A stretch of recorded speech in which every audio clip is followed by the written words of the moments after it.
सज्जनों, मैं आप लोगों से हाथ जोड़कर ये कहूंगा कि मेरी आंखें शर्म से झुक गई है कि मैं हिंदुस्तानी हूं। आखिर किस मुंह से कहें कि हम हिंदुस्तानी हैं? मैंने तमाम दुनिया की हालत बिगड़ते हुए, तबाह होती हुई अपनी आंखों से देखी है। सिर्फ एक देश रह गया जिस पर हमें नाज है, और वो है हमारा देश, हमारा कल्चर। लू, बैठ जा, हम तेरी शक्ल नहीं देखना चाहते। हमने ये फटी हुई आवाज सुनने के लिए अपने पैसे खर्च नहीं किए। यहाँ लोग सिर्फ नाच और गाना सुनने के लिए आते हैं, लेक्चर सुनने के लिए नहीं।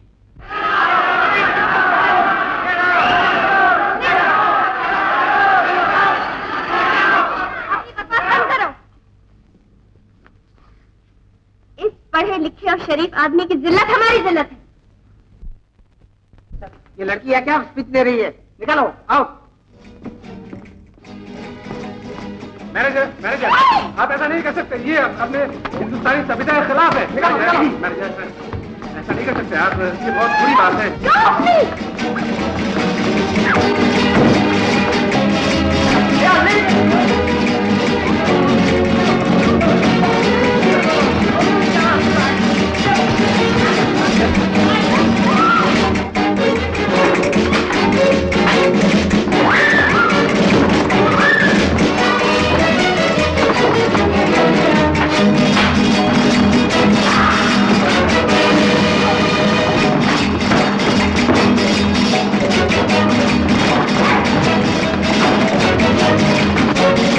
राकेश को इस हालत में छोड़कर कैसे जा सकते? मैं ऐसे आदमी की मदद नहीं करना चाहता जिसने हमारे चैरिटी फेयर को बदनाम कर दिया हो।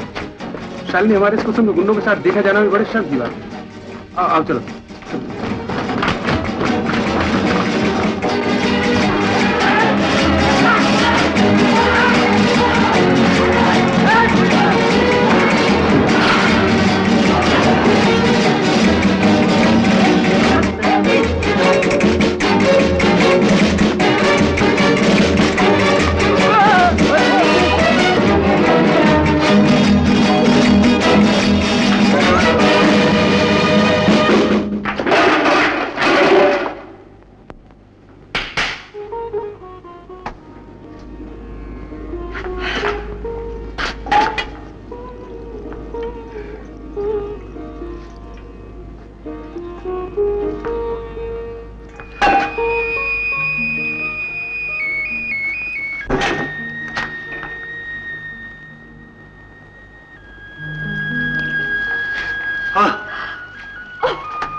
की चोट लगने के बाद कई महीनों तक होश ही नहीं आता।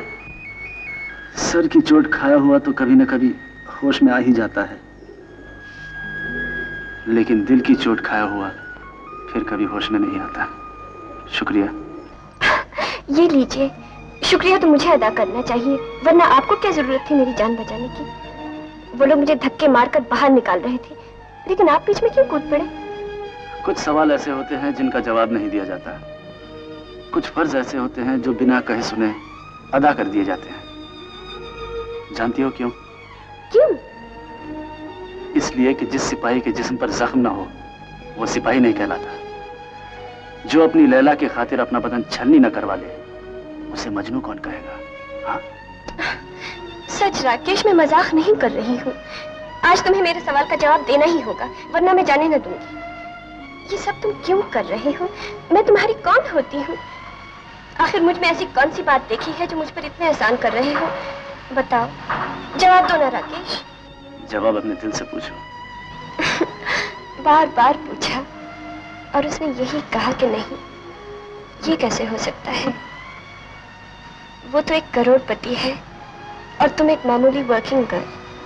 बस तुम्हारे दिल ने इतना ही कहा? दिल ने ये भी कहा, कुछ तो बात है कि फासले कम होते चले गए, दो राही हम कदम होते चले गए।